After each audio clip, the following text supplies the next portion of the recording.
El Señor esté con vosotros. Lectura del Santo Evangelio según San Juan. En aquel tiempo muchos judíos que habían venido a casa de María, al ver lo que había hecho Jesús, creyeron en él. Pero algunos acudieron a los fariseos y les contaron lo que había hecho Jesús. Los sumos sacerdotes y los fariseos convocaron el Sanedrín y dijeron: ¿qué hacemos? Este hombre hace muchos signos. Si lo dejamos seguir, todos creerán en él, y vendrán los romanos y nos destruirán el lugar santo y la nación. Uno de ellos, Caifás, que era sumo sacerdote aquel año, les dijo: vosotros no entendéis ni palabra. No comprendéis que os conviene que uno muera por el pueblo y que no perezca la nación entera. Esto no lo dijo por propio impulso, sino que por ser sumo sacerdote aquel año, habló proféticamente, anunciando que Jesús iba a morir por la nación. Y no solo por la nación, sino también para reunir a los hijos de Dios dispersos. Y aquel día decidieron darle muerte. Por eso Jesús ya no andaba públicamente entre los judíos, sino que se retiró a la región vecina, al desierto, a una ciudad llamada Efraín, y pasaba allí el tiempo con los discípulos. Se acercaba la Pascua de los judíos, y muchos de aquella región subían a Jerusalén antes de la Pascua para purificarse. Buscaban a Jesús y estando en el templo se preguntaban: ¿qué os parece? ¿Vendrá la fiesta? Los sumos sacerdotes y fariseos habían mandado que el que se enterase de dónde estaba les avisara para prenderlo. Palabra del Señor. Pues, queridos hermanos, vemos hoy en la palabra de Dios como dos fuerzas antagónicas que luchan. Por un lado, hemos escuchado la lectura del profeta Ezequiel, que nos manifiesta un sueño de Dios, hablando de manera humana, ¿verdad?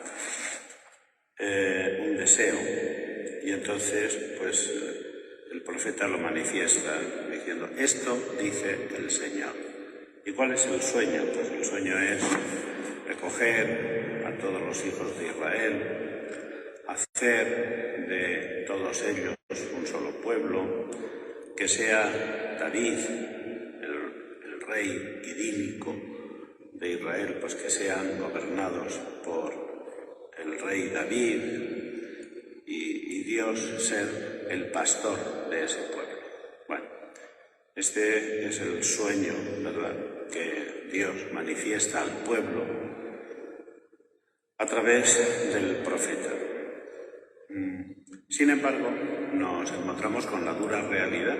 El otro día, cuando hablábamos de la muerte, de la resurrección de Lázaro, contábamos que Jesús no estaba allí cuando Lázaro murió, y hoy nos lo explica el Evangelio.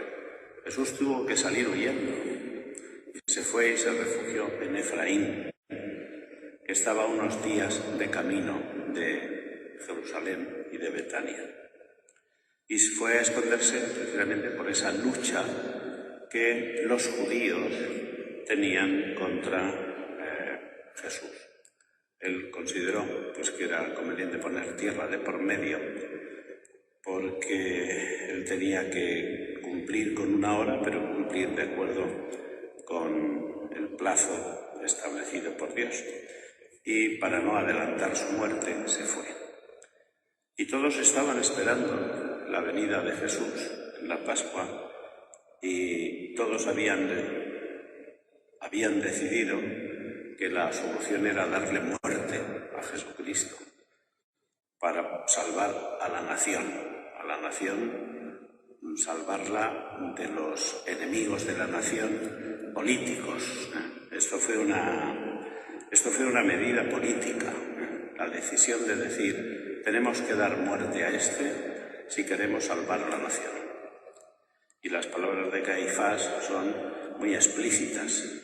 Vosotros de esto no entendéis ni palabra. Conviene que muera para salvar a la nación. Y entonces, pues, organizan toda su estrategia y toda su lucha con el fin de que si acaso volvía a Jerusalén, lo cogieran preso y poder ejecutarlo, ¿no? Ya buscarían ellos sus argucias y sus mañas para poder ejecutarlo.